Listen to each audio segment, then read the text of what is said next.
What is up, guys? It's the Sound Alchemist, and I'm here with Gershwin. Today we're back to answer your questions in another episode of For the Greater. This is a video series where we answer the questions left by you, the viewer. If you have a question for us, comment down below. Put a question in front of your question because we get those questions first. That is what Cole Adams did. He asks, I thought of a cool story arc where a Primarch falls to another faction other than Chaos. For example, a lost Primarch is found siding with Tau for all those years, or a missing Primarch can be consumed by Tyranids and its biomass turned into a godlike weapon. Would guys like a new push in a story like this? So would we like a new push like this? Any hypotheticals you can come up with? Well, currently it wouldn't make sense for that to be a thing. Those two that you gave, yeah. Because the Lost Primarchs were lost during the Great Crusade, or well, I guess it would be the Age of Strife. Yeah, before the Great Crusade. Yeah, so I guess during the Unification Wars, so during that time the Tau were nowhere to be found. They were primitive, super primitive. And then the Tyranids weren't in the galaxy yet. Right. But there could be a story arc where they somehow, they don't side, but they find like the importance of maybe the Necrons, because they found out about the War in Heaven, and they found out about the Enslaver Plague, and they found out about Chaos before the Emperor even knew what Chaos was. And then they understood that, hey, these pylons, this Necron technology needs to be harnessed to be used to attack Chaos. Right. That's a possibility. Huge possibility. Also, another thing, too, is maybe, because I think you're saying this in the point of the, how do I put it?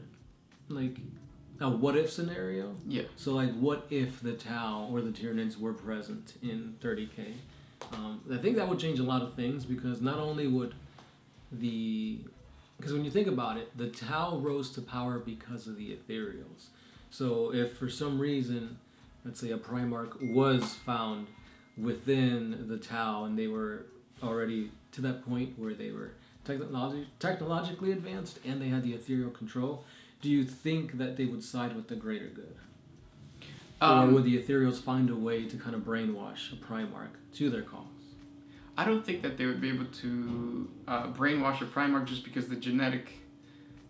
I don't think like what the Emperor did would be hard to crack in terms of the biological engineering of the Primarch. So I don't think that he would. I think he would just side because it's like, oh yeah, that makes sense. So that he would be the lost. Right. If that scenario played out. Mm-hmm. And with the Tyranids, it doesn't make sense for the Tyranids to use a Primarch. They'd probably eat him and then use that genetic material to create like a Super Titan or some really awesome warrior for the Tyranids. But I don't know. It's when you're talking about what if scenarios, literally you can twist it to make anything happen. Yeah, you could even say like the Eldar found the Primarch, or they landed on the Primarch, and instead of killing him, like most of the Eldar factions tried to do with the other Primarchs, they actually, maybe it was like the Harlequins, and maybe he is now a conduit of the Laughing God for some reason, and he's found within the, what is it, the Webway? The Black Library specifically. Like maybe he was supposed to be another Magnus the Red style guy where he's like super into, or he has an innate ability to do psychic things, and he's within the library just learning as much as he can because he knows that there's a future threat. So there could be that, but like you said, you could twist it in any way. I think I would like to see that. I would like to see like hints of another faction other than Chaos affecting the Primarchs. Not only because it sounds badass, but also because GW doesn't really pay attention to like the Xeno races, because obviously they don't sell. Right. But if all of a sudden you had they don't sell as much as like Space Marines or Imperial Guard. But as all of a sudden if you had a Primarch that was like somehow connected to the Harlequins or somehow connected to the Eldar, that'd be badass. I don't see the Orcs being that way, but yeah, like a feral child, that'd be kind of cool. Like a feral Primarch who was raised by Orcs for some reason. And it'd be cool because like Might is right in Orc culture, and like if they fight a Primarch, obviously they're gonna lose. Yeah. So like he could be like a little mini war boss or something like that. Yeah. Would we ever get anything like that? Probably not, just because GW wants to keep the Primarchs kind of what's the word? Ambiguous, so that you can create your own lore. But do it. Do it good. Next question. Christopher Shrimplin. OMS, my friends, and I are playing a D&D campaign set in the current 40K timeline. One of us is playing a Dark Tech priest trying to find his way back to the light of the Emperor. Another one is playing a human mercenary who is ex-Planetary Defense Force. And I am playing a child of the Primarch Sanguinius who was discovered by the 2 other PCs. We're questing to make it to Holy Terra. Along the way, we've had to dodge Inquisitors, Eldar, Dark Eldar, we've had to battle Orcs and Chaos. Just wanted to give a shout out because it was thanks to the few D&D videos you guys have released that inspired the campaign that we are currently playing. Thanks again. Yeah, that's really awesome. It's awesome to hear. We're going to put more effort into D&D content, just because we want to make the channel a little bit more broad.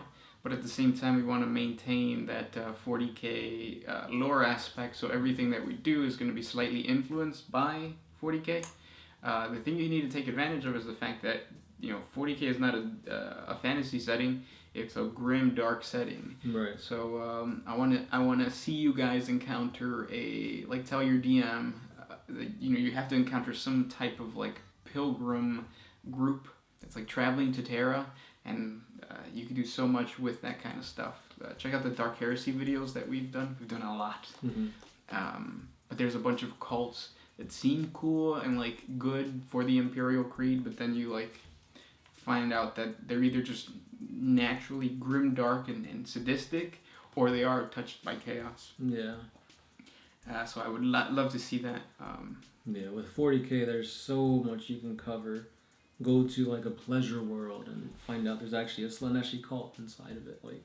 Yeah, there's so much to do with that whole theme and everything. It's interesting too that you said that you are the son of Sanguinius or Guilliman? Sanguinius. That's interesting. I wonder how your DM twisted that. But yeah, that's what makes it fun, right? You get to play around with whatever you want. Yeah. It's a bummer that none of you guys chose Xeno races. That would have been fun. That'd be interesting to have Xeno races and humans working together. It'll add a different twist to the role playing aspect. Yeah. And then the best part about doing a 40K inspired D&D campaign is you have the models. You have so many models.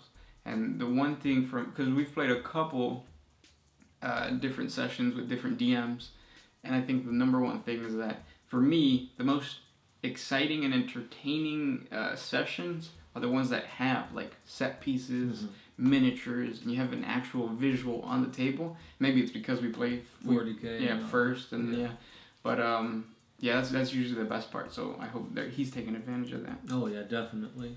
I mean, because overall it's all about using your creativity or imagination. But if you're just staring into a whiteboard and you're okay, so imagine this is here, imagine that's there. It's better to actually have those pieces. Yeah, we've actually been with a DM that combat starts and he describes very vaguely what the setting looks like, and he doesn't even put down where the monsters are. He's just okay, now fight, and it's what is that called? Something of the mind or whatever. Using your mind's eye or whatever. Yeah, and I hate that.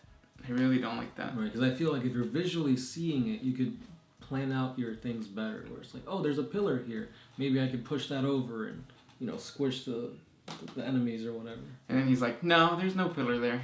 I was well, yeah, because I don't know what's going on. Yeah, and that all goes to play with because I had something like this in philosophy where my teacher was everybody close your eyes and imagine a tree.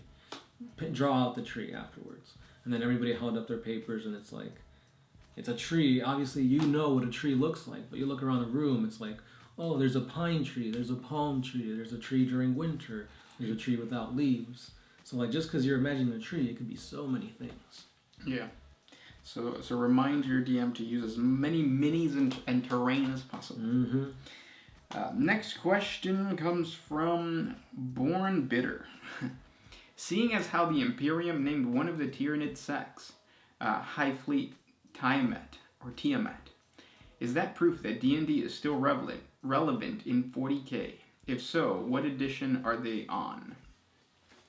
Yeah, I'm pretty sure that like 40,000 years in the future, people are still playing Dungeons and Dragons, especially with the popularity of like the explosion of popularity nowadays. I don't know what edition they're on right now. They're probably on edition 40K. Oh. Next question. This one's by Rivermoon916. What happens to drop pods after a battle? Do they just stay there? No, they go back. It's just like the Land Rovers and stuff. No, actually, they stay there, don't they? I wouldn't think they would. Well, I'm pretty sure that, yeah, because if you look at the actual model of a drop pod, the bottom of it is full of little, they look like fans, but I think they're supposed to be thrusters. Yeah, so like you're not like literally pounding down. It slows down the descent enough. Yeah, but you could probably reverse that and then just shoot up and go flying up. That's my assumption. If not, yeah, maybe they are designed to stay there and just become... No, that wouldn't make sense. No, because then they could reverse, or other enemy can reverse engineer and stuff like that. I was assuming that the Space Marines would lose, and True. they don't. Good question, though. This one's by True Talk. Do you think that Fulgrim is going to die in the upcoming Psychic Awakening? Since Fulgrim worships Slaanesh, and the Eldar would get the revenge on Slaanesh by killing his or her champion. No. No. There's no way any Primarch is going to die anytime soon. Nope. That's like saying, ooh, GW is going to throw away billions of dollars because like they're throwing away a Primarch. The best example of that is Kaldor Drago. What GW did is just say, hey, he's in the warp. They didn't kill him. Mm-hmm. He's just in the warp. But they know that, like, he was an OP dude. Yeah. I mean, they could always bring him back at any time because, I mean, he's in the warp. Just pull him out when the narrative needs it. But yeah, I don't think Fulgrim is going to die in this new campaign thing. I can't even think of a named character that has died. And that stayed dead. Yeah. I think the Blood Angels have one, which I think was Corbulo, who he succumbed. Yeah. Well, he had the Red Thirst, and then he got the Black Rage, and then they made him die as like a warrior. So he's dead from what I know. And his model is just not playable anymore? It's Well, on the codex? you can still play his model and everything. I don't know if it's in the codex. Okay. Because I know it was there in previous editions, but I'd have to recheck the new one. Yeah. It would be tough for GW to get rid of a named character, I think. Especially one as big as Fulgrim, and one that doesn't even have one right now. Yeah, I guess a model. I guess the only one that really is the biggest one is Horus. He's like the main bad guy during the Heresy, and he's dead. Dead. Next question comes from LT Mumbles. Do you think 40K will survive the partnership with the PC Brigade at Marvel? It's not, when you think of Marvel, it's not like, because it's separate. Marvel Comics and then Marvel, like everything else is separate. But I don't know. I mean, yeah, it is going to be a little bit more PC, but it's going to appeal to a wider audience, which means more revenue will be coming in, which means more money for newer models and stuff like that. So yeah, I really hate when people bring this kind of stuff up because I feel like you're just crying about nothing yet. It hasn't even happened. Yeah, it hasn't even happened. And even if like they do come out with the comic book series, which is already out there, and it's not as grimdark as you want it to be, it doesn't talk about the demon Kulaba. That doesn't mean that goes away from 40K. Like it's still just in the don't books. buy it. Yeah. Well, yeah, and it's still in the lore. Like it still exists somewhere in the universe. Mm-hmm. They're just not highlighting it. Right. So quit bitching. I mean, I talked about this when I said, is DW becoming too mainstream? They're partnering with WizKids, Bandai, Funko Pops. They've got a Monopoly game. Like, just if you're not interested in it, just don't buy it. Like, show them that way instead of like doing like an outcry. Yeah, so now that we go into Barnes and Noble and stuff, like we see 40K, which is crazy. Yeah. And cool. But yeah, those games are nothing compared to the tabletop, and the lore is probably not even the same either. But if you don't like it, don't buy it, like you said. Right. But it's still cool to see, and you get exclusive models and stuff. I mean, I enjoy 40K for what it is. I like the grim darkness, the creepiness, the bloodiness of it. And then, like, Warhammer Adventures came out, which is literally super, like... For kids. For kids, yeah. Which is the opposite of what GW is. And, like, yeah, there was an outcry for it, but, like, I've never picked up a book. I've never bought a book. I don't intend to buy a Warhammer Adventure book. Yeah. Like, it doesn't affect me at all. And that's maybe, like, now... for us, but maybe in the future when we realize, like, hey, we really want our kids to get into this. You're not going to give them a codex of like, just a bunch of, like, 2 pages of text. They're not going to read that. But if you give them Space Marine Adventures, then it's like, oh, okay, I want to. Same thing with the comics. Oh, instead of reading this whole, like, super thick rule book, let's introduce you, with comics. Like, oh, you like Iron Man and stuff like that. Look at these guys. Yeah. It's an introduction, I see. Yeah. And then last question is going to be by, let's say, the Mandea Bird. Since the Primaris Marines come from the 20 out of 18 legions, does that mean that the Space Wolves now have a successor chapter? Or can now have successor chapters? Technically, they always could have. There's one successor chapter that it's supposed to be like a mystery whether the Space Wolves became... a successor chapter of them. What are they called? They might just be called the Dark Wolves. But yeah, they've always been able to have a successor chapter. Those are the ones in Black Arbor? Yeah. Yeah. So, with Primaris, like if you want to start a Primaris successor chapter of the Space Wolves, go for it. The lore is ambiguous enough for you to be like, no, yeah, this can happen. Because it was even before the Primaris. Right. So, yeah. And if you look at official, like, GW illustrations and stuff like that, there are Primaris with, like, Space Wolf insignias and stuff like that. Yeah. I'm pretty sure if you search on YouTube 40 facts on the successor chapters of the Space Wolves, the video that we created for that successor chapter might be up. I think. Wait. Those are the questions for today. If you guys have more questions for us, comment down below. And by the time this goes out, there's going to be a 40 facts on the horrible realities of an Imperial assassin. We're doing a giveaway on that video, so check it out. All right, and by the time this one's probably out, you might have like a day or less to win the October Spooky contest, which is for an Age of Sigmar model. So, depending on when it comes out, check it out. Yes. This is the Sound Alchemist, Gershwan, and we are out.